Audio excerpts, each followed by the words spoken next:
ஹல்லேலூயா. கர்த்தருடைய பரிசுத்த நாமத்துக்கு மகிமை உண்டாவதாக. நான் ஏதோ புதிய தெரியாத இடத்துல வந்துட்டனோ அப்படின்னு சொல்றதுக்கு ஒண்ணுமே இல்லை. எல்லாரும் தெரிஞ்சவங்களாகவே இங்கே இருக்கிறீங்க. அதுக்காக நான் கர்த்தருக்கு அதிகமாக ஸ்தோத்திரங்களை செலுத்துகிறேன். அக்ஸால் சிஸ்டரும் பாஸ்டரும் ரொம்ப தெரிஞ்சவங்க, வேண்டியவங்க. அவங்க அனுபவசாலிகளாக இருந்தாலும் வேதாகம கல்லூரியில் சிஸ்டர் வந்து மாணவியாக இருக்கிறபடினால ஸ்டூடெண்ட், சின்ன பிள்ளை. ஹல்லேலூயா. அவங்க இங்கே இருக்கிறதும் இந்த சின்ன குழந்தைய எனக்கு மடியில் கொண்டு வந்து கொடுக்கறதுக்கு வந்த ஆளை பார்த்தா எனக்கு ரொம்ப ஆச்சரியப்பட்டு போயிட்டேன் நான். ஹல்லேலூயா, ஹல்லேலூயா. கர்த்தருடைய பரிசுத்த நாமத்துக்கு மகிமை உண்டாவதாக. இன்றைக்கு கர்த்தருடைய வார்த்தையை உங்களுக்கு முன்பாக சொல்வதற்கு எனக்கு கிடைத்த இந்த நல்ல பாக்கியத்துக்காக நான் கர்த்தருக்கு நன்றி செலுத்துகிறேன். என்னுடைய கவனம் அவ்வப்பொழுது அடிக்கடியாக இந்த குடும்பத்துக்கு நேராக திரும்புவதுண்டு. ஏன்னா நீண்ட நாட்களாக இந்த பெற்றோரை, பிள்ளைகளை எல்லாம் நான் நன்றாக கேள்விப்பட்டு அவர்களை அறிந்து அவர்களுக்காக ஜெபித்து அந்த வழியிலே கடந்து வந்த நான். அதனாலே அவ்வப்பொழுது எனக்கு ஞாபகம் வரும், அப்பொழுது நினைப்பேன், அவர்களுக்காக ஜெபித்துக் கொள்வேன். இன்றைக்கு நான் கேட்ட சாட்சி, தேவன் அற்புத விதமாக அவர்களுடைய குடும்பத்திலே இறங்கி கிரியை செய்திருக்கிறார் என்கிறதை நான் அறிந்து கர்த்தருக்கு நான் நன்றி செலுத்துகிறேன். இன்றைக்கு உங்கள் மத்தியில் நான் பேசுவதற்காக என்னை அழைத்த அருமையான பாஸ்டர் குடும்பத்தாருக்காக நான் கர்த்தருக்கு ஸ்தோத்திரங்களை செலுத்துகிறேன். நான் அப்பொழுது ஆண்டவரிடத்திலே, ஆண்டவரே, இது ஒரு பர்த்டே கொண்டாடுகிற இடம், அங்கே கூடி வருகிறவர்கள் குழந்தைய விசாரிக்கிறதற்காக, விஷ் பண்ணுவதற்காக, அந்த நன்மையான காரியத்தில் பங்கெடுப்பதற்காக சந்தோஷத்தோடு கூட கலந்து அப்படியே மிக்ஸாக இருப்போம் இல்லையா? ஒரு ஃபங்க்ஷனுக்கு வருகிற நேரத்தில் எல்லா விதமான மக்களும் இருக்கிற அந்த இடத்துல கடந்து போகும்போது அவர்களோடு கூட நான் என்ன பேச வேண்டும் என்று ஆண்டவருடைய சமூகத்திலே நான் ஜெபித்தேன். அப்போது கர்த்தர் எனக்கு ஞாபகப்படுத்தி தந்த ஒரு விசேஷத்தை நான் ரொம்ப விரும்புகிற, ரொம்ப சந்தோஷப்படுகிற ஒரு வசனம், 2 கொரிந்தியர் 9ஆம் அதிகாரம் 15வது வசனம். தேவன் அருளிய சொல்லி முடியாத ஈவுக்காக அவருக்கு ஸ்தோத்திரம். நம்ம பாடும்போது ஈவுகளுக்காக அப்படின்னு சொல்லி பாடுவோம் இல்லையா? இங்கே எழுதி இருக்கிறது, தேவன் அருளிய சொல்லி முடியாத ஈவுக்காக ஸ்தோத்திரம். இந்த 2 வார்த்தைகளுக்கும் இடையில நெருக்கமான தொடர்பு இருக்கிறது. 2 அர்த்தத்தை கொண்டதாக இருக்கிறது. நம்முடைய வாழ்க்கையிலே பெரிய காரியத்தை, அற்புதத்தை செய்கிறதற்கும் எதிர்பார்ப்போடு கூட, நன்றி உணர்வோடு கூட, பொறுப்போடு கூட கடந்து போகிறதற்கு நம்மை நடத்துகிறதுமான வசனமாக இது இருக்கிறது. ஈவுகள், தேவன் அருளிய சொல்லி முடியாத ஈவுகளுக்காக ஸ்தோத்திரம் அப்படின்னு சொல்லி பாடணும். ஏராளமான ஈவுகள், ஈவுகள்னா கொடை, ஆசீர்வாதங்கள், கர்த்தர் நமக்கு தருகிற நன்மையான காரியங்கள், நாம் எதிர்பார்க்கிற காரியங்கள், நாம் ஜெபிக்கிற காரியங்களுக்கு கர்த்தர் பதில் கொடுத்து நாம் மகிழ்ந்திருக்கிற காரியங்கள். நம்முடைய வாழ்க்கையிலே நினைவு தெரிந்த நாட்களில் இருந்தே நாம் நன்மையான காரியங்களை அனுபவிக்க வேண்டும் என்று ஆண்டவரிடத்திலே விசாரிக்கிறவர்களும், ஜெபிக்கிறவர்களும், கேட்டு பெற்றுக்கொள்கிறவர்களும், கர்த்தர் நமக்கு நன்மையான காரியங்களை தரும்போது சந்தோஷப்படுகிறவர்களும், நன்றி செலுத்துகிறவர்களுமாக இருக்கிறோம். தேவன் அருளிய சொல்லி முடியாத ஈவுக்காக அவருக்கு ஸ்தோத்திரம் என்று எழுதப்பட்டிருக்கிற அந்த வசனத்தை நாம் பார்க்கும்போது வார்த்தைகளினாலே வடிக்க முடியாது, விளக்க முடியாது, அதனுடைய ஆழங்களை அறிந்து கொள்ள முடியாது. அப்படிப்பட்டதான ஒரு பெரிய ஈவாகிய கர்த்தராகிய இயேசு கிறிஸ்துவை தேவன் தம்முடைய ஒரே பேரான குமாரனை நமக்கு ஈவாக கொடுத்தார். அந்த ஈவுக்காக கர்த்தருக்கு ஸ்தோத்திரம் என்று சொல்லப்பட்டிருக்கிறது. நம்முடைய வாழ்க்கையிலே எவ்வளவு அற்புதமான காரியங்களை நாம் பார்க்கிறோம், சந்தோஷப்படுகிறோம், மகிழ்ந்திருக்கிறோம். கொஞ்ச காலங்களிலே மறைந்து போகிற அநேக காரியங்களை அதிலே நாம் பார்க்கிறோம். இந்த தேவன் அருளிய சொல்லி முடியாத ஈவுக்காக அவருக்கு ஸ்தோத்திரம் என்று சொல்லி தேவகுமாரனாகிய கர்த்தராகிய இயேசு கிறிஸ்துவை நாம் ஸ்தோத்தரித்து அவருக்கு நன்றி செலுத்துகிறவர்களாக நம்முடைய வாழ்க்கையை நடத்தி கொண்டிருக்கும் போது தேவன் நமக்காக பார்த்து வைத்ததும், செய்து வைத்ததும், நமக்காகவே உண்டாக்கி வைத்தது, சிருஷ்டித்து வைத்ததுமான காரியங்களுக்குள்ளாக பிரவேசிக்கிறதற்கு நம்மை நடத்தி செல்லுகிறதாக இருக்கிறது. இன்றைக்கு ஒரு நல்ல நாள். நம்ம எல்லாரும் எப்படிப்பட்ட சூழ்நிலைகளிலிருந்து வந்தாலும், பல விதமான சூழ்நிலைகளை கடந்து நாம் அனுபவிக்கிற வித்தியாசமான சூழ்நிலைகள், என்னெல்லாமோ காரியங்களை அனுதினமும் நாம் பார்க்கிறவர்களாக இருக்கிறோம். இந்த நாளில் எல்லாரும் சேர்ந்து ஒரே மனதோடு கூட, சந்தோஷத்தோடு கூட வாழ்த்தும்படியாக, நன்றி செலுத்தும்படியாக, பல சூழ்நிலை ஒவ்வொரு கோணத்திலும் பார்க்கும்போது வித்தியாசமான ஒரு அனுபவத்தோடு கூட கர்த்தருக்கு நன்றி செலுத்துகிறவர்களாக இருக்கும்படி கர்த்தர் தந்த இந்த நல்ல நாள், ஒரு நல்ல ஈவு கர்த்தர் நமக்கு கொடுத்திருக்கிறார். இந்த நாளிலே கர்த்தர் நமக்கு கொடுத்த அருமையான பிள்ளையை நினைத்து அதன் அடிப்படையிலே நான் சில காரியங்களை யோசிக்கும்படியாக கர்த்தர் எனக்கு கிருபை செய்தார். அந்த காரியத்தை நான் சிந்தித்து பார்க்கும்போது எனக்கே மிகவும் ஆச்சரியமாக இருந்தது. அந்த விதத்தில் எல்லா நேரத்திலும் நாம் யோசிக்கிறதில்லை, சில நேரங்களிலே நாம் அந்த காரியங்களை யோசிக்கிறதுண்டு. முதலாவது 1 சாமுவேல் புஸ்தகத்தின் 1ஆம் அதிகாரத்திலே, நான் வசனத்தெல்லாம் நான் சொல்லி நீங்கள் வாசித்தீங்கன்னா நம்ம ரொம்ப நேரம் ஆயிடும். அதனால நான் அந்த சம்பவங்களை சொல்லுவேன், எல்லாம் உங்களுக்கு தெரிந்ததாக இருக்கக்கூடும். அதனால இந்த காரியத்தை 1 சாமுவேல் 1 அதிகாரத்திலே, அன்னாள் என்கிற ஒரு ஸ்திரீயானவள் ஆண்டவருடைய சமூகத்திலே ஜெபிக்கிறதற்காக போயிருக்கிறாள். மிகுந்த எதிர்பார்ப்போடு கூட, பலவிதமான சோதனைகள் மத்தியிலே, பிரச்சனைகள் மத்தியிலே, எனக்கு இப்படிப்பட்ட ஒரு ஆசீர்வாதம் எனக்கு உண்டா, என்னுடைய கைகளிலே அப்படிப்பட்ட ஒரு ஆசீர்வாதத்தை நான் வைத்து பார்க்க முடியுமா என்கிற பலவிதமான கேள்விகளோடு கூட ஒரு நல்ல ஒரு பதில் பார்க்கிறதுக்கு, கண்களால் பார்க்க முடியாத ஒரு சூழ்நிலையிலே தேவாலயத்திலே போய் அவள் அழுது ஜெபம் பண்ணுகிறாள். அவள் அழுது ஜெபம் பண்ணும்போது கர்த்தர் அந்த ஜெபத்தை கேட்கிறார், அவளுக்கு பதில் கொடுக்கிறார். ஆனால் அவள் ஒரு கேள்விக்கு ஆசாரியனுக்கு பதில் சொல்லும்போது, என்னுடைய இருதயத்தை கர்த்தருடைய சமூகத்திலே நான் ஊற்றி விட்டேன் என்று பதில் சொல்லுகிறாள். இருதயத்தை கர்த்தருடைய சமூகத்திலே ஊற்றுகிற அனுபவம் ஒரு லகுவான காரியம் கிடையாது. நாம் கடந்து செல்கிற பாதைகள், நம்முடைய போராட்டமான சூழ்நிலைகள், வழிகளிலே கர்த்தரை நாம் தேடும் போது நம்மை சில நேரங்களிலே அந்த அனுபவங்களிலே கர்த்தர் அப்படியே கொண்டு போகிறார். அந்த பாதையிலே நாம் கொண்டு போகும்போது தான் அந்த உணர்வுகள், அந்த ஃபீலிங்ஸ், அது எப்படி இருக்கும் என்கிறதை நாம் அறிந்து கொள்ள முடியும். அவள் கர்த்தருடைய சமூகத்திலே நான் என் இருதயத்தை ஊற்றி விட்டேன் என்று சொல்லுகிறாள். கர்த்தர் நமக்கு இருதய மாற்று அறுவை சிகிச்சை செய்கிற கர்த்தர். நமக்கு கல்லான இருதயம் உள்ளவர்களாக நாம் இருக்கும்போது அதை மாற்றி சதையான இருதயத்தை நமக்கு பொருத்தி நாம் கடந்து போக முடியாது. இந்த அன்னாளை போல மனதுருகி ஆண்டவருடைய சமூகத்திலே ஜெபிக்கிற ஒரு அனுபவம் உடையவளாக மாறும்படியாக நம்மை செய்கிறதற்கு கர்த்தர் போதுமானவராக இருக்கிறார். அவள் ஜெபித்தாள், கர்த்தர் அதை கேட்டார். நாம் ஜெபிக்கும் போது சில நேரத்திலே மற்றவர்களுக்கு அது புரியாது, மற்றவர்களுக்கு அதை புரிந்து கொள்ளவே முடியாது. அதனாலே நம்மை திருப்திப்படுத்துகிற விதத்திலே நமக்கு பதில் சொல்ல யாராலும் முடியாது. கர்த்தருடைய பதில் எனக்கு போதுமானது என்று நம்பி சார்ந்து நம்பிக்கையோட கூட தொடர்ந்து, அதை இன்னொரு வார்த்தையில் எப்படி சொல்லுவோம், விசுவாசத்திலே. விசுவாசம் என்று சொல்லும் போது இன்னும் நம்ம பார்க்கவே இல்லை, ஆனா அது நிச்சயமா என்னுடைய கையில வரும், நிச்சயமா அது என்னுடைய கையில வரும் என்கிற நம்பிக்கையிலே. அந்த நம்பிக்கை எப்படி வரும்? தேவனோடு கூட ஒரு நெருங்கிய உறவு நமக்கு வருகிறதுனாலே என் இருதயத்தை நான் கரைத்து அவருடைய சமூகத்திலே ஊற்றுவதற்கு நான் திராணி உள்ளவளாய் கர்த்தருடைய சமூகத்தில் இருக்கிறேன் என்கிற அப்படிப்பட்டதான ஒரு எண்ணத்தோடு கூட ஆண்டவரோடு கூட நெருங்குகிற ஒரு அனுபவம். அப்படி அவள் ஜெபித்தாள், பதில் கிடைக்கும் என்று நம்பிக்கையோடே போனாள். பதில் கிடைத்தது. ஹல்லேலூயா, பதில் கிடைத்தது. கர்த்தர் அவளுக்கு ஒரு குமாரனை கொடுத்தார். அவள் கேட்டது என்ன? அவள் சொல்கிறாள், நான் கர்த்தரிடத்தில் கேட்டேன், பெற்றுக்கொண்டேன். கர்த்தரிடத்தில் எதை கேட்டாளோ அதை அவள் பெற்றுக்கொண்டாள். நம்முடைய வாழ்க்கையில சில நேரத்துல வருஷக்கணக்கில் போராடுகிற மக்கள் கூட உண்டு. ஏனென்றால் நாம் நினைக்கிறது நமக்கு கையில வருகிறதை நாம் பார்க்க முடிகிறதில்லை. நிறைய நாட்கள், ரொம்ப நாட்கள், மாதங்கள், வருடங்கள் போராடுகிறோம்.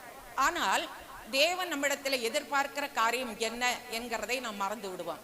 நம்முடைய இருதயத்தை கரைத்து ஊற்றுகிற ஒரு அனுபவம் நமக்கு தெரியாது.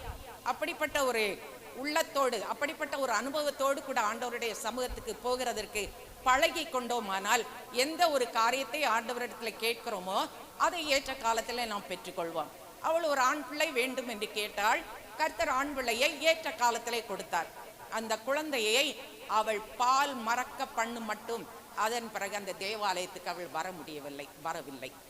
ஏனென்றால் அவளுடைய பொருத்தனையே அந்த பிள்ளையை நான் கர்த்தருக்காக ஒப்பு கொடுப்பேன். அல்லேலூயா. அந்த பிள்ளையை நான் கர்த்தருக்காக ஒப்பு கொடுப்பேன். அவள் ஒப்பு கொடுப்பேன் என்று சொன்ன அவளுடைய அர்த்தம் கர்த்தருக்கு புரிந்தது. நாம் ஒப்பு கொடுப்பேன் என்று சொல்லும் போது நம்முடைய அர்த்தமும் கர்த்தருக்கு புரியும்.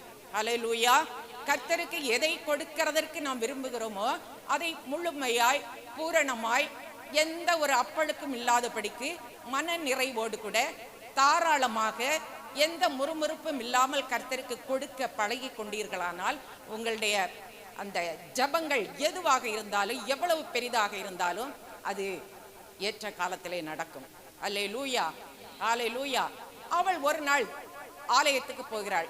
அதுக்கு இடையில நடந்த சம்பவம் என்ன? அவள் அதற்கு சொல்லுகிற பதில், பிள்ளை பால் மறக்கும் மட்டும். பிள்ளைக்கு பால் ஊட்டுகிறதை அவள் நிறுத்தி இனி பால் குடிக்காதபடிக்கு மற்ற ஆகாரங்களை சாப்பிட்டு வளர முடியும் என்கிற ஒரு சமயம், அந்த ஒரு நம்பிக்கை அவளுக்கு வந்த உடனே தேவாலயத்துக்கு அந்த பிள்ளையை கொண்டு போகிறாள். அவளுடைய பொருத்தனை என்ன? கர்த்தருக்கு நான் அவனை ஒப்பு கொடுப்பேன். அல்லேலூயா.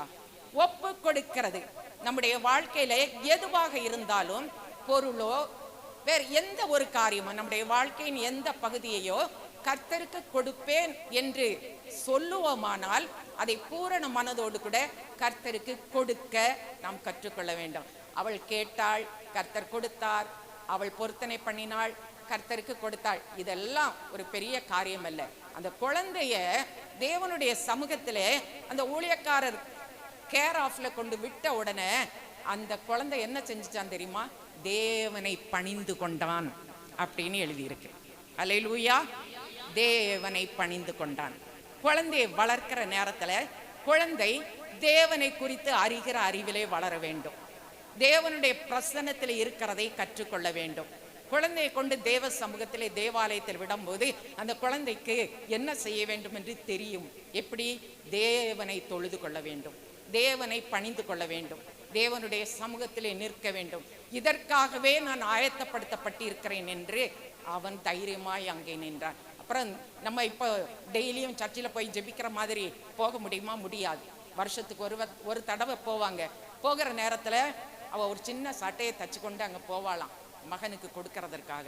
அப்படி கொடுத்து அவனை விசாரித்து வரும்போதும் அவன் அங்கேயே நின்றான். அல்லேலூயா. காரணம் என்ன? அவனை அப்படி போதித்து நேர்த்தியாக அந்த தாயார் அந்த குடும்பத்தார் வளர்த்தினார்கள். அவன் தேவ சமூகத்திலே ஒரு நல்ல தீர்க்கதரிசியாக, கர்த்தரால் நியமிக்கப்பட்ட, கர்த்தரால் அழைக்கப்பட்ட, கர்த்தரால் உருவாக்கப்பட்ட, கர்த்தரால் தெரிந்து கொள்ளப்பட்ட ஒரு தீர்க்கதரிசியாக தேவனுடைய சமூகத்திலே அவன் நின்று வளர்ந்து தேவனுடைய சித்தத்தை செய்தான். ஹல்லேலூயா. சின்ன பிள்ளைகளை வைத்திருக்கிற நாம் யாராக இருந்தாலும் நம்ம எல்லாருமே தேவ சமூகத்திலே பிள்ளை கர்த்தரை தொழுது கொள்வதற்கு ஏதுவாக, கர்த்தரை பணிந்து கொள்வதற்கு ஏதுவாக பிள்ளை வளர்ந்து வரும்படியாக பிள்ளைகளை வளர்க்கிற பொறுப்பு பெற்றோருடைய கையில் இருக்கிறது. ஹல்லேலூயா, ஹல்லேலூயா. கவனம் இல்லாமல் இருக்கக்கூடாது. கர்த்தருடைய வார்த்தையை கற்றுக்கொள்ள வேண்டும், கர்த்தருடைய வழிகளுக்கு கீழ்ப்படிய வேண்டும். அந்த பிள்ளை எப்படி வளர வேண்டுமோ அதற்கு நல்ல வழிகாட்டிகளாக பெற்றோர் இருக்க வேண்டும். பெற்றோரை பிள்ளைகள் பார்ப்பார்கள். பெற்றோர் என்ன செய்கிறார்களோ அதை அவர்களும் செய்வார்கள். பிள்ளை அப்பா வா, அம்மா வா, பாட்டி வா, தாத்தா வான்னு சொல்லும். வான்னு சொல்லக்கூடாது, வாங்கன்னு சொல்லணும்னு நீங்க சொல்லுவீங்க. ஆனா அது வான்னு தான் சொல்லும். காரணம் என்ன? அந்த பிள்ளைய நீங்க வான்னு கூப்பிடுவீங்க. அந்த குழந்தைய நீங்க வாங்க அப்படின்னு கூப்பிட்டு பாருங்க, அந்த குழந்தை எல்லாரையும் வாங்கன்னு சொல்லும். புரியுதா உங்களுக்கு? சின்ன பிள்ளை இல்லையா, ஏன் வாங்கன்னு சொல்லணும்? வான்னு சொன்னா என்ன போதாதா அப்படின்னு நினைக்க கூடாது. பிள்ளைக்கு நம்ம இப்ப ட்ரெயினர்ஸ், பிள்ளைக்கு ட்ரைனிங் கொடுக்கறதற்கு நம்ம இருக்கிறபடினால பிள்ளை என்ன செய்ய வேண்டும் என்று நாம் நினைக்கிறோமோ அதை நாம் செய்ய வேண்டும். பிள்ளை என்ன பேச வேண்டும் என்று நினைக்கிறோமோ அதை நாம் பேச வேண்டும். அந்த மாதிரி பிள்ளை வளர்க்கும் போது பிள்ளை தேவ சமூகத்திலே தேவனை தொழுது கொள்ளும், தேவனை பணிந்து கொள்ளும், தேவனோடு கூட உறவாடும், வேற எதையும் எதிர்பார்க்காது. அம்மா கிட்ட போகணும், அப்பா கிட்ட போகணும், ஊருக்கு போயிடணும், இங்க கொஞ்ச நாள் இருந்தாச்சுல்ல, இந்த ஆசாரியன் பெரிய குண்டு மனுஷனா இருக்கிறாரு, இங்கெல்லாம் நின்னா சரி வராது, அப்படியெல்லாம் அது நினைக்கவே இல்லை. நல்ல ஒரு தீர்க்கதரிசியாய் கர்த்தர் நியமித்த காரியத்திலே நேர்த்தியாய் நிற்கும்படியாக கர்த்தர் செய்தார். ஹல்லேலூயா, ஹல்லேலூயா. இன்னும் பாருங்கள், கர்த்தராகிய இயேசு கிறிஸ்து பூமியிலே வந்து பிறக்கிறதற்குரிய எல்லா காரியங்களும் திட்டமிடப்பட்டு செய்யப்பட்டது. பரலோக தேவனால் எல்லாம் திட்டமிடப்பட்டது. குழந்தை வந்து பூமியிலே பிறக்கிறதற்கு உள்ள காரியங்களெல்லாம் செய்து குழந்தை பிறந்தாச்சு. பக்கத்தில் இருக்கிற மேய்ப்பர்களுக்கு செய்தி பரலோகத்திலிருந்து அனுப்பப்பட்டது. பிள்ளை பிறந்திருக்கு, போய் பாருங்க. இப்ப பாருங்க, பிள்ளைக்கு பர்த்டே, வாங்க பிள்ளைக்கு பர்த்டே அட்டன் பண்ணுங்க. செய்தி கடந்து போனது. அந்த நாட்கள் ஒன்றும் வேற ரொம்ப ஒன்றும் பெருசா வித்தியாசமாக இல்லை. பிள்ளை பிறந்திருக்கு, போய் பாருங்க. பிள்ளையை பார்க்கிறதற்காக வந்தார்கள். பிள்ளை பிறந்த செய்தி கிழக்கு தேசத்தில் இருந்து புறப்பட்டு வந்த சாஸ்திரிகள், அந்த ஞானிகளுக்கும் தெரிவிக்கப்பட்டது. அவங்க புறப்பட்டு வந்தாங்க. அவங்க 2 வருஷம் கழிச்சு தான் பிள்ளையை பார்த்தாங்க. 2 வருஷம் பிரயாணப்பட்டு இருக்கிறார்கள். சாதாரணமான ஆட்களாக இருந்திருக்க முடியாது. வழியெல்லாம் 2 வருஷம் பிரயாணப்படுவதற்கு ஏதுவான வாகனங்கள், சாப்பாடு, தங்குமிடம், மாற்று வஸ்திரம், அவங்களுக்கு தேவையான எல்லாவற்றையும் எடுத்து எப்ப திரும்ப வருவோன்னு தெரியாத ஒரு பட்சத்தில் அவங்க புறப்பட்டு வருவதற்கு அவங்க அவ்வளவுக்கு வசதி படைத்தவர்களாகத்தான் இருந்திருக்க வேண்டும்.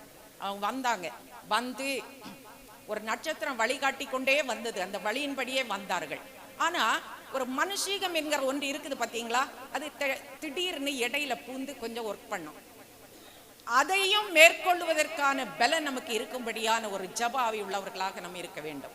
இவர்கள் புறப்பட்டு வந்தாங்க, கிட்ட வந்துட்டாங்க. ராஜா இல்லையா பிறந்திருக்கிறது, ராஜா பிறந்திருக்கிறாரு. அவர் எங்க, அங்க கிராமத்துக்குள்ள, மாட்டு தொழுவத்துக்குள்ள, அல்லது ஒரு சத்திரத்துக்கு பின்னால, முன்னணையில, எப்படி அங்க பிறக்க முடியும்? ராஜா இல்லையா பிறந்தது, அரண்மனையில தான் பிறந்திருக்க முடியும் அப்படின்னு சொல்லி அவங்களாவே யோசிச்சுட்டு அங்க போயிட்டாங்க. அதுல கொஞ்சம் தாமதம் ஆகிவிட்டது. இருந்தாலும் பிரச்சனை இல்லை. இவர்கள் பிள்ளையை கண்டார்கள்.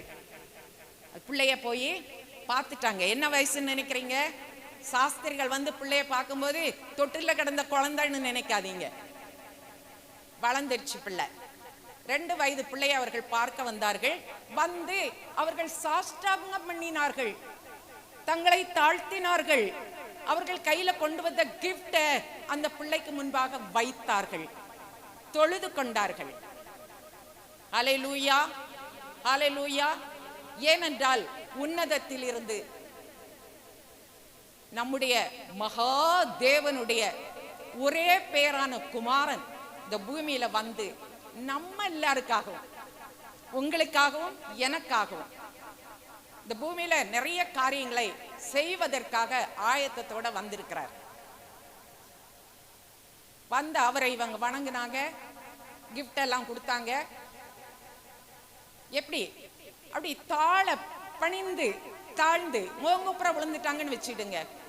இப்போ உன்னதத்திலிருந்து வருகிற நல்ல ஆலோசனை, நல்ல வழிகாட்டுதல் அவங்களுக்கு நேரடியா கிடைச்சிக்கிட்டே இருந்துச்சு. அந்த வழிகாட்டுதலின்படி அவர்கள் நடந்து வந்து காரியத்தை செய்தார்கள். தேவ தூதர்கள் வந்து இனி அந்த வழியா போயிடாதீங்க, வேற வழியா போங்க அப்படின்னு சொல்லி சொன்னாங்க. அவங்க போயிட்டாங்க. இந்த பிள்ளையும் வளர்கிறது.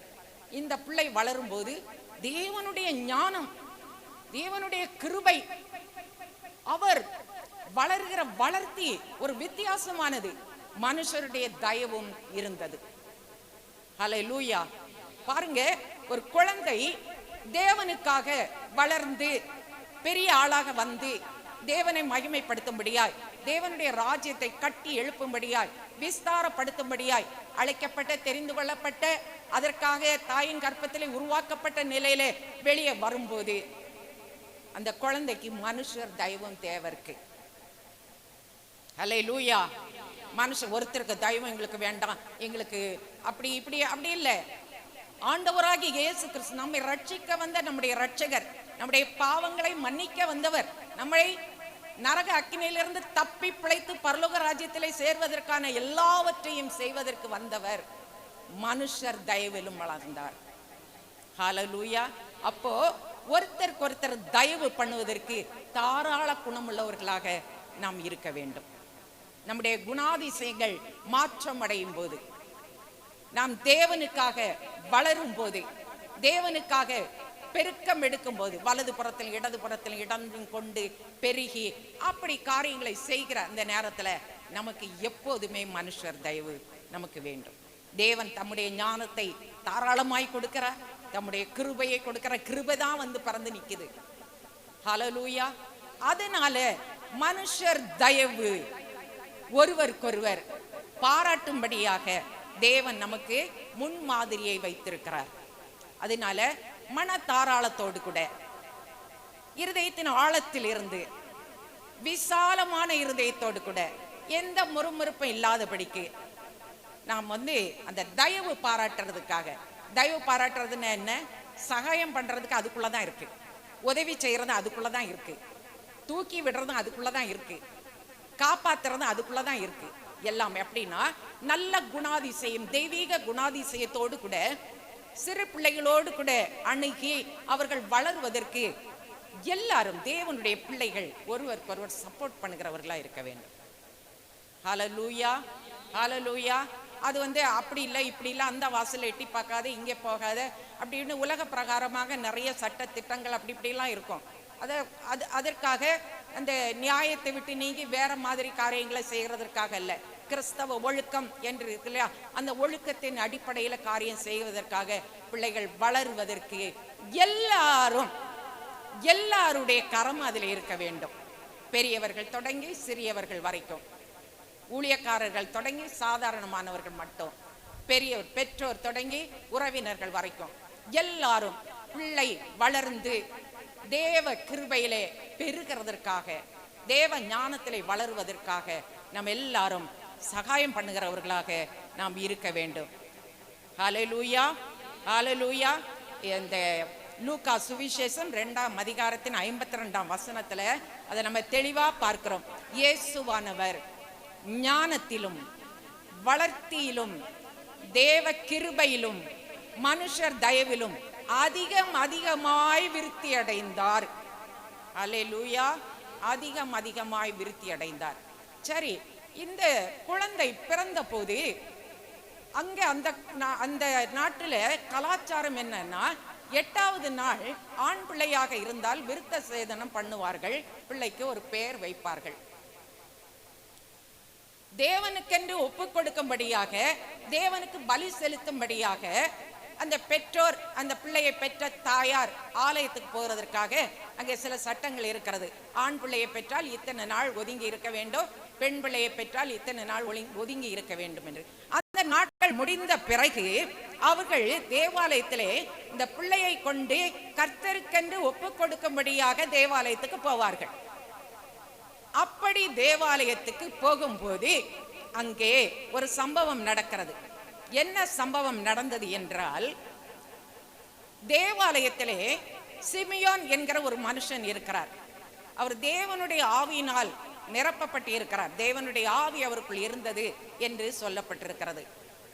அவர் அங்கே இதற்காகவே காத்திருக்கிறார். இப்படி தேவகுமாரனை குழந்தையாக கொண்டு வருவார்கள் என்று அவருக்கு சொல்லப்பட்டிருக்கிறது. அந்த குழந்தைய கையில் ஏந்தின பிறகு அவருடைய வாழ்க்கையின் நோக்கமே, பர்பஸே முடிஞ்சிரும் அப்படின்னு நினைக்கத்தக்கதாக அந்த டியூட்டியை முடிக்கிறதற்காக அவர் தேவாலயத்திலே காத்திருக்கிறார். குழந்தைய அங்க கொண்டு போனார்கள். குழந்தைய உடனே கையில எடுத்து அந்த குழந்தைய அவர் வாழ்த்தி அந்த குழந்தையை குறித்து பேசுகிறார்.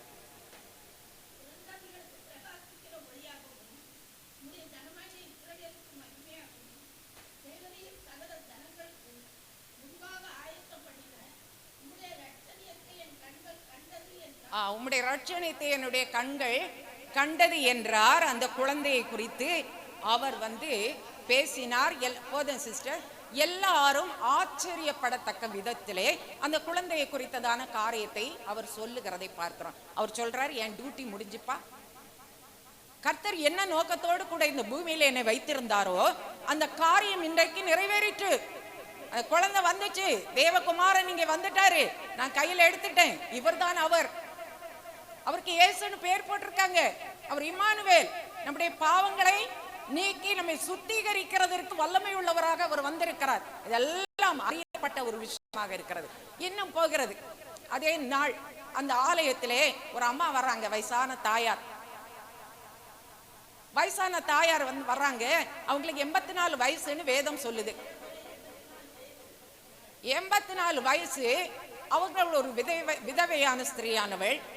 7 வருஷம் தன்னுடைய புருஷனோடு கூட வாழ்ந்தவர்கள். அவர்கள் அப்ப இருந்தே தேவாலயத்திலே இரவும் பகலும் தங்கி இருந்து உபவாசித்து ஜபம் பண்ணி கொண்டே இருக்கிறார்கள். எப்பொழுதும் ஜபம்னா என்ன அர்த்தம் தெரியுமா? நம்ம அண்ணாச்சி கடையில ஒரு லிஸ்ட்டை கொடுத்து இந்த ஜாமானத்தை எடுத்து வைங்க, நான் அப்புறம் வரும்போது வாங்கிக்கிறேன்னு சொல்லுகிறது அல்ல. நிறைய ஜப காரியங்கள் எல்லாமே எப்படி இருக்கு அப்படின்னா, ஆண்டவர்கிட்ட ஒரு லிஸ்ட் கொடுத்துருவோம். நம்ம இதெல்லாம் வேணும், இதெல்லாம் குறையா இருக்கு, இந்த பேலன்ஸ் இப்படி அப்படின்னு சொல்லி ஒரு லிஸ்ட்டை கொடுத்துருவோம். அவர் கொடுத்துடணும், அதை நம்ம வாங்கிட்டு போயிடும், அதோட முடிஞ்சுது. இந்த ஸ்திரீயானவள், இந்த அன்னாள் என்கிற இந்த வயதான ஸ்திரீயானவள் அப்படி இருக்கல. அவள் தேவனோடு கூட உறவாடி கொண்டிருந்தாள். தேவனுடைய சித்தத்தை அவள் அறிந்து கொண்டே இருந்தாள். அதனாலே அவள் ஒரு தீர்க்கதரிசியாக இருக்கும்படியாக கர்த்தர் அபிஷேகம் பண்ணினார். 84 வயசு அந்த ஸ்திரீ, விதவை ஸ்திரீ, ராத்திரி பகலா ஆலயத்திலிருந்து ஜெபம் பண்ணி கொண்டிருக்கிறாள். அவளை ஒரு தீர்க்கதரிசி என்று சொல்லப்பட்டிருக்கிறது. தீர்க்கதரிசி என்றால் என்னன்னு தெரியும் இல்லையா? குற்றங்களை கண்டால் கண்டிப்பார்கள், எதிர்காலத்தை நடக்க போறதை சொல்லுவார்கள், சத்தியத்தை சத்தியமாக போதிப்பார்கள். அந்த தீர்க்கதரிசிகளுடைய குணாதிசயங்களை எல்லாம் நம்ம அறிந்திருக்கிறோம். ஏன்னா சத்தியத்தை சத்தியமாக போதிக்கிறவர்கள், குற்றத்தை கண்டால் கண்டிக்கிறவர்கள். அந்த அம்மா அந்த நேரத்தில் வந்து இந்த இயேசு என்கிற தெய்வீக குழந்தையை குறித்து அங்கே கூடி வந்தவர்களுக்கு அவரை குறித்து பேசினார்கள் என்று சொல்லப்பட்டிருக்கிறது. ஹல்லேலூயா.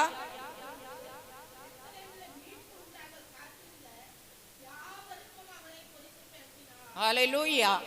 யாவருக்கும் அவரை குறித்து பேசினாள். அந்த இயேசு கிறிஸ்துவை குறித்து அந்த அம்மா அங்க கூடி வந்திருந்தவங்களுக்கு எல்லாருக்கும் பேசினார்கள். அப்ப எல்லாரும் இவர் தேவனுடைய குமாரன், இவன் இரட்சகர், நம்மை ரட்சிக்கும்படியாக மீட்கும்படியாக நம்முடைய பாவங்களை நம்மை விட்டு அகற்றும்படியாக வந்திருக்கிறவர் என்கிறதை அறிவிக்கிறார்கள். சரியா? இந்த பாவங்களை நம்மை விட்டு அகற்றி நம்மை பரலோக ராஜ்யத்துக்கு கொண்டு போறதுக்கான காரியத்தை செய்கிற தேவகுமாரன் வந்திருக்கிறார் என்கிறதை அவர்கள் அறிவிக்கிறார்கள். நாம் அதை எப்படி அனுபவிக்க முடியும்? நம்முடைய வாழ்க்கையிலே அந்த தேவகுமாரன் எதற்காக வந்தாரோ அது நம்முடைய வாழ்க்கையிலே நாம் அனுபவிக்கிறதற்கு எப்படி சாத்தியமாகும் என்கிற காரியத்தை நாம் பார்க்க வேண்டும். யோவான் 3ஆம் அதிகாரத்திலே சொல்லப்பட்டிருக்கிறது, தேவன் தம்முடைய ஒரே பேரான குமாரனை விசுவாசிக்கிறவன் எவனோ அவன் கெட்டு போகாமல் நித்திய ஜீவனை அடையும்படிக்கு அவரை தந்தருளி இவ்வளவாய் அன்பு கூர்ந்தார். எவ்வளவாய்? சிலுவை பரியந்தம். சிலுவையில கரத்தை நீட்டி அறையப்படுவதற்கு கொடுக்கிற பரியந்தம், மரண பரியந்தம் கீழ்ப்படிந்தவராய் தொங்குகிற பரியந்தம். ஹல்லேலூயா, ஹல்லேலூயா. அது வரைக்கும் அன்பு கூர்ந்தவராக. அது எதுக்குன்னு சொல்லப்பட்டிருக்கிறது? நம்ம நித்திய ஜீவனை சுதந்திரித்துக் கொள்வதற்காக. இன்னொன்னு எதுக்கு சொல்லப்பட்டிருக்கிறது? நாம் கெட்டு போகாமல் இருக்கும்படியாக. ஹல்லேலூயா. கெட்டு போகாமல் நித்திய ஜீவனை அடையும்படிக்கு. நன்றாக நாம் புரிந்து கொள்ள வேண்டும். தேவகுமாரன் மனுஷனாய் குழந்தையாய் இந்த பூமியில எதற்கு பிறந்தார் என்றால், நீங்களும் நானும் கெட்டு போகாமல் நித்திய ஜீவனை அடையும்படிக்கு. நித்திய ஜீவன் என்றால் பரலோக ராஜ்யம், கெட்டு போகிறது என்றால் நரகம். அழுகின ஜாமானத்தை, கெட்டு போன ஜாமானத்தை வீட்டுக்குள்ள வச்சிட்டு இருப்பீங்களா? குப்பை தொட்டில போட மாட்டீங்க. அவங்க எடுத்துட்டு போய் எரிச்சிட மாட்டாங்க. எரிக்கிறதற்கு தான் அது வைக்கப்பட்டு இருக்கிறது. அதனாலே கெட்டு போகாமல் நீங்கள் நித்திய ஜீவனை அடையும்படிக்கு அவரை தந்தருளி இவ்வளவாய் அன்பு கூர்ந்தார். தொடர்ந்து போற நேரத்துல 18ஆம் வசனம் பாருங்க. அவரை விசுவாசிக்கிறவன் ஆக்கினைக்குள்ளாக தீர்க்கப்படான். இயேசு கிறிஸ்துவை தேவனுடைய குமாரன் என்று விசுவாசிக்கிறவன், சும்மா சாதாரணமா இல்ல, இயேசுவை நானும் விசுவாசிக்கிறேன் என்று சொல்லுகிறதுல அது முடிகிறது இல்லை. இயேசு கிறிஸ்து தேவனுடைய குமாரன் என்று விசுவாசிக்கிறவன் ஹல்லேலூயா. அந்த நம்ம வந்து எல்லாரும் அதை நிச்சயப்படுத்திக் கொள்ள வேண்டும். இயேசுவை நாம் விசுவாசிக்கிறேன் அப்படின்னு சொல்லி எல்லாரும் சொல்லலாம், யார் வேண்டுமானாலும் சொல்லலாம். அந்த நித்திய ஜீவனை சுதந்தரித்துக் கொள்வதற்காக பாவம் அகற்றப்பட்டு ஆயத்தமாக வேண்டுமானால் ஹல்லேலூயா,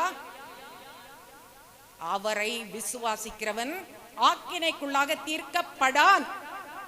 விசுவாசியாதவனோ, என்ன விசுவாசிக்கல, இது தேவனுடைய குமாரன் என்னை மீட்கும்படியாக வந்தவர் விசுவாசியாதவனோ, தேவனுடைய ஒரே பேரான குமாரனுடைய நாமத்தில் விசுவாசம் உள்ளவனாய் இராதபடியினால் அவன் ஆக்கினை தீர்ப்புக்கு உட்பட்டு ஆயிற்று.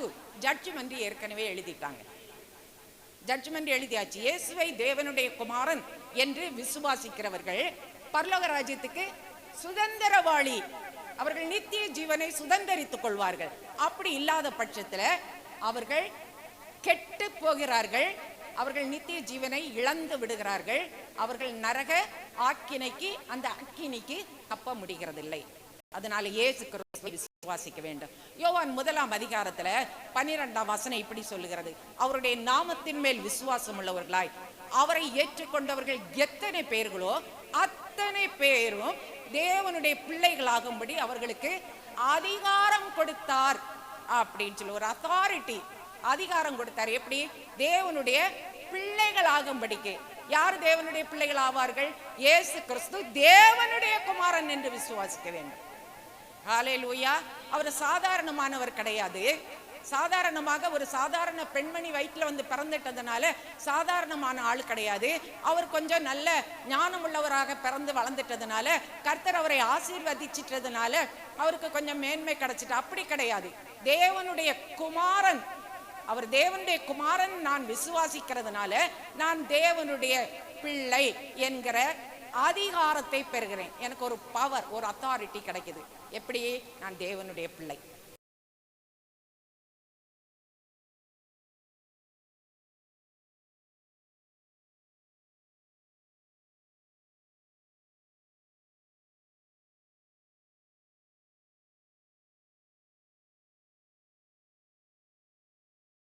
கூட இருக்கிறீங்க, ஏன்னா நீங்க அந்த தேவனுடைய குடும்பத்தில் தத்து பிள்ளையா இருக்கிறீங்க. அதுக்கு அடுத்த வசனம் கொஞ்சம் அதை விளக்கமா சொல்லுது. அவர்கள் எப்படியா?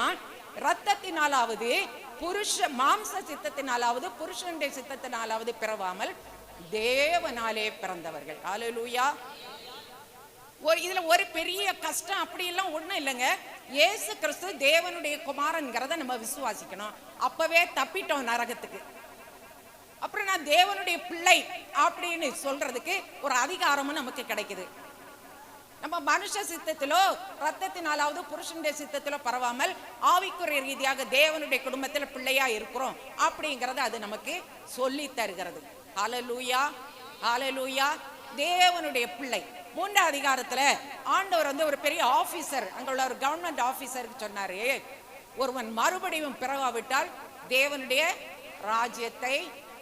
ராஜ்யத்துல பிரவேசிக்க மாட்டான், காண மாட்டான்னு சொல்லி கொடுத்திருக்கிறார். பார்க்கவே முடியல.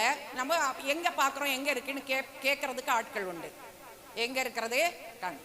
நம்ம அங்க போறதுக்குரிய டிக்கெட்டை நம்ம வாங்கிட்டோம்னா எப்படியாவது அங்க போய் இறங்கிடுவோம். எப்படியாவது கர்த்தர் நம்மை அங்கே கொண்டு சேர்த்து விடுவார். ஹல்லேலூயா. பரலோக ராஜ்யத்திலே சேர்வதற்கு வேற ஒரு வழியும் இல்லை, இயேசுவே வழி. இயேசு தேவனுடைய குமாரன் என்று நாம் விசுவாசிப்போமானால் தேவனுடைய குடும்பத்திலே ஒரு மெம்பர் ஆயிடுறோம். நம்ம மறுபடியும் பிறந்தவர்களாயிரும். ஏன் மறுபடியும் பிறந்துறோம்? அம்மா அப்பா வயிற்றுல முதல்ல பிறந்தோம், வளர்ந்தோம். இப்போ நமக்கு ஒரு விசுவாச வாழ்க்கை வந்து விட்டது. இயேசுவை தேவனுடைய குமாரன் விசுவாசிக்கிறதற்கு கற்றுக்கொண்டோம், பழகிக்கொண்டோம், தீர்மானம் எடுத்துட்டோம். அவரை நம்ம விசுவாசிக்கிறதுனால அதை உறுதிப்படுத்தி கொண்டோம் இருதயத்துல, இயேசு தேவனுடைய குமாரன் அப்படின்னு சொல்லி. அதனால இப்ப நான் தேவனுடைய குடும்பத்தில். நீ மறுபடியும் பிறந்திருக்கிறாயா? ஆம், நான் மறுபடியும் பிறந்திருக்கிறேன். எப்படி பிறந்தேன்? நான் இயேசுவை தேவனுடைய குமாரன் விசுவாசித்தேன். ஹல்லேலூயா. பரலோகத்துக்கு வழி வாசல் உங்களுக்கு அங்க திறந்து வச்சிருக்கீங்க. நம்ம ஏதோ ஒண்ணும் தெரியல, எப்படியோ என்னமோ அவங்க சொல்றாங்க, ஏதோ வெள்ளையும் சொல்லையும் உடுத்துட்டு போறாங்க வராங்க. அப்படி அல்ல. இயேசு தேவனுடைய குமாரன்னு கலர் உடுத்தவங்களும் விசுவாசிக்கலாம், வெள்ளை உடுத்தவங்களும் விசாரிக்கலாம். எல்லாரும் விசுவாசிக்கலாம், விசாரித்து கேட்டுக்கொள்ளலாம். பரலோக ராஜ்யத்துக்கு போறதுக்கு வேற வழி எதுவுமே இல்லை. இது மட்டும் போதுமா, போயிடலாமா அப்படின்னு சொல்லி கேட்டா, இயேசுவை தேவனுடைய குமாரன் என்று நீங்கள் விசுவாசிக்கும் போது உங்களுடைய இருதயத்திலே ஒரு சமாதானம், சந்தோஷம், ஒரு மாற்றம் உண்டாகிறது. அந்த மாற்றம் உண்டாகும் போதுதான் உங்களுக்கு ஒரு சின்ன குழப்பம் உண்டாகுங்க. அதையும் சொல்லிவிட்டு நான் நிறுத்திடுறேன், சரிங்களா? ஒரு சின்ன குழப்பம். என்ன குழப்பம் அப்படின்னா, இயேசு தேவனுடைய குமாரன் நான் விசுவாசித்திருக்கிறேன். தேவனுடைய குமாரன், பரலோக ராஜாவுடைய குமாரன், சர்வத்தை உண்டாக்கினவர், சர்வ ஞானி, சர்வ வியாபி. அவர் என் இருதயத்துல தங்கி இருக்கிறதற்காக எனக்கு உள்ள வர்றதுக்கு ஆயத்தமாயிட்டாரு. காரணம் என்ன தெரியுமா? இயேசு தேவனுடைய குமாரன் நான் விசுவாசித்ததுனால அவர் உள்ள இருக்கிறாரு. அவரு ஒளியில் இருக்கிறது போல நாம ஒளியிலே இருந்தால் ஒருவரோடு ஒருவர் ஐக்கியப்பட்டு இருப்போம். அவர் என் இருதயத்துக்குள்ள வந்திருக்கும் போது நான் அவரோடு கூட ஐக்கியப்பட்டு இருக்க வேண்டுமானால் அவரோடு கூட நான் இசைஞ்சிருக்கணும். ஒளி, அவர் ஒளி, மெய்யான ஒளி. அவரோடு கூட நான் இசைந்திருக்க வேண்டும். அவருடைய குமாரனாகிய இயேசு கிறிஸ்துவின் ரத்தம் சகல பாவங்களை நீக்கி நம்மை சுத்திகரிக்கும்னு எழுதியிருக்கு. இப்ப இயேசு என்னுடைய இருதயத்துல வரும்போது உள்ள எனக்கு ஒரு நெருடல் உண்டாகும். நான் ஒரு பாவி, நாம குற்றம் செய்தோம். எப்படி தேவகுமாரன் என் இருதயத்துல, என் உள்ளத்துல, என் சரீரத்துக்குள்ள, என் ஆவிக்குள்ள எப்படி இருக்க முடியும்? நான் அதுக்கு தகுதி இல்லையே என்று நினைக்கிற ஒரு எண்ணம் வரும்போது என் இருதயம் கொஞ்சம் ஒரு குழம்பும். அப்போ ஆண்டவரே, இயேசுவே அப்படின்னு சொல்லி நான் கூப்பிடும் போது அவர் என்னுடைய பாவங்கள், அக்கிரமங்கள் எல்லாவற்றையும் தம்முடைய இரத்தத்தினாலே கழுவி சுத்திகரிக்கும்படியாகத்தான் சிலுவைக்கு போனார். ஹல்லேலூயா! எனக்காக என்னுடைய இருதயத்தை சுத்தம் பண்ணும்படியாக, என் இருதயத்தில் இருக்கிற பாவத்தை எல்லாம் அகற்றி பரலோக ராஜ்யத்திலே நிரந்தர பிரஜையாக நான் இருக்கும்படியாக என்னை கொண்டு போவதற்காக கர்த்தருடைய ஆவியானவர் என்னை நடத்துவதற்கு, அவர் எனக்குள்ளே வைக்கிறதற்கு அங்கே ஒரு ஸ்தலத்தை ரெடி பண்ணும்படியாக தேவகுமாரன் எனக்காக சிலுவையில் அறையப்பட்டார். பிலிப்பியர் நிருபத்தில் 2ஆம் அதிகாரத்தில் சொல்லப்பட்டிருக்கிறது, அவர் தம்மை தாழ்த்தினார், கீழ்ப்படிந்தார், மரண பரியந்தம் கீழ்ப்படிந்தார். யாருக்கு? அவருடைய பிதாவாகிய தேவனுக்கு. நாம் தேவனுடைய குமாரன் என்று சொல்கிறோம் இல்லையா? பிதாவாகிய தேவனுக்கு மரண பரியந்தம். சாதாரண மரணம் இல்லைங்க, சிலுவையின் மரண பரியந்தம் தம்மை தாழ்த்தினார். இவரை குறித்து சொல்லப்பட்டிருக்கு. இயேசு அப்படின்னு சும்மா ஏதோ கிறிஸ்தவங்க சொல்ற ஏதோ ஒரு தெய்வம், எல்லாரும் தெய்வம் சொல்றாங்க, தெய்வம் அப்படின்னு நம்ம நினைத்துக் கொள்கிறது இல்ல. அவர் தேவனுக்கு சமமாயிருந்தும், தேவனுக்கு சமமாயிருந்தும் அந்த சிங்காசனத்தில் கூட இருக்கிறதை கொள்ளையாடின பொருளாக அவர் நினைக்காதபடிக்கு, நான் இங்கேதான் இருப்பேன், நான் சர்வ லோகத்தின் நியாயாதிபதியாகிய ஆண்டவருடைய குமாரன், நான் இங்கேதான் இருப்பேன் அப்படின்னு சொல்லாம அவர் என்ன பண்ணினாரு? பூமிக்கு வந்துட்டாரு. எப்படி பூமிக்கு வந்தாருன்னா, ஒரு சின்ன கதை, ஒரு கட்டு கதை மாதிரி ஒரு கதை சொல்றேன். என்ன அப்படின்னா, அவர் ஒரு நாளிலே பரலோக ராஜ்யத்தில் அப்படியே உலாவி கொண்டு இருக்கும் போது அங்கே ஒரு புஸ்தக சாலை, எழுதப்பட்டிருந்த புஸ்தகங்கள் இருக்கும் போது அதை எடுத்து அவர் பார்க்கிறார். எடுத்து பார்க்கும் போது ஒரு இடத்தை வரும்போது அவரை குறித்து எழுதி இருக்குது. அவர் இந்த பரலோக மேன்மையை, இந்த சிங்காசனத்தை, பிதாவுக்கு சமமாயிருப்பதை விட்டு பூமிக்கு இறங்கி போய் இந்த சாதாரண மனுஷரை போல மனுஷரோட மனுஷராக இந்த சதையெல்லாம் இருக்கணும். குத்துனா வலிக்கும், திட்டுனா ஷேமா இருக்கும். அப்படிப்பட்ட பலவிதமான சூழ்நிலைகள் நாம் அனுபவிக்கிறோம் இல்லையா? இது எல்லாவற்றையும் அனுபவிக்கிற நிலையில மனுஷன், நம்மளை போல ஒரு மனுஷ நாட்டு இந்த பூமிக்கு வரணும். நம்முடைய பாவத்தை எல்லாம் அவர் சுமக்கணும். நமக்காக அவர் பாவமானார் அப்படின்னு ஒரு இடத்துல எழுதி வச்சிருக்கு. எப்படி பாவமானார்? அவர் தேவகுமாரன் இல்லையா? எப்படி பாவமாயிட்டாரு? ஏன் பாவத்தை தூக்கி தலையில போட்டுக்கிட்டாரு? ஒவ்வொருத்தருக்கு பாவத்தையும் தூக்கி தலையில போடும்போது வேற ஒண்ணுமே தெரியல, அந்த பாவம் மட்டும் தான் வெளியே தெரியுது. இப்போ எனக்காக, உங்களுக்காக அவர் பாவமானார். நம்முடைய பாவத்தை எல்லாம் அவரு டிரான்ஸ்பர் பண்ணி அங்க வச்சுக்கிட்டாரு. நமக்கு அவருடைய பரிசுத்தத்தை தந்தார். நீதி வஸ்திரத்தை போட்டுட்டார். இனி ஒருத்தரும் அங்கே வேற மாதிரியாக இருந்துட்டேன். நீதி வஸ்திரம் அப்படிங்கிற ஒரு கோட்டை போட்டுக்கிட்டு நான் நிற்கும் போது, நான் அந்த கோட்டு என் பிள்ளை பாவமே செய்யல, என் பிள்ளை பாவமே செய்யல, நீதியின் வஸ்திரம் போட்டிருக்கு பாத்துக்கோங்க அப்படின்னு கர்த்தர் நமக்கு ஒரு பாதுகாப்பின் சவாலை விடுகிறார். 91ஆம் சங்கீதத்தை அடிக்கடி பாருங்க. தேவ தூதர்கள் நம்மை காக்கும்படியாக நமக்கு வழியெல்லாம் எங்க போனாலும் அங்கே நம்மை காக்கும்படியாக தேவ தூதர்களுக்கு கட்டளையிட்டு இருக்கிறார். கொஞ்சம் அடுத்த வசனத்துக்கு தாண்டி போற நேரத்துல ஆபத்தில் நானே அவனோடு இருந்து அவனை தப்புவித்து அவனை கனப்படுத்துவேன் எழுதியிருக்கு. இப்ப இந்த தூதர்கள் வந்து நம்மை காத்து அப்படியே வழி நடத்தி பாதுகாப்பா காலெல்லாம் கீழே பட்டுறாம, முள்ளு உதைச்சிடாம, கல்லு உதைச்சிடாம பத்திரமா நம்மை கொண்டு போய் கொண்டிருக்கிற அந்த நேரத்துல இந்த ஒரு வசனம் சொல்லுது பாருங்க, ஆபத்தில் நானே அவனோடு இருந்து அவனை தப்புவித்து அவனை கனப்படுத்துவேன். ஹல்லேலூயா. நம்முடைய ஆண்டவர் இயேசு கிறிஸ்து நம்மை தப்புவிக்கிறதற்கு, நம்மை பாதுகாக்கிறதற்கு, நம்மை கனப்படுத்துவதற்கு, நம்முடைய ஸ்தானத்திலே நம்மை வைக்கிறதற்கு, தாயின் கற்பத்துல எலும்புகள் ஒன்றாகிலும் உருவேற்படுவதற்கு முன்பதாகவே உங்களுக்கு ஒரு பேர் வச்சாரு, உங்களை அழைச்சாரு, உங்களை தெரிந்து கொண்டார். ஏன்னா இன்னைக்கு நீங்க செய்யறதும் இனி செய்ய போறதுமான அந்த அதிசயமான காரியங்களை அங்க எழுதி வச்சிருந்தார். அதை நீங்க கண்டுபிடிக்கணும், அதை உணரணும்.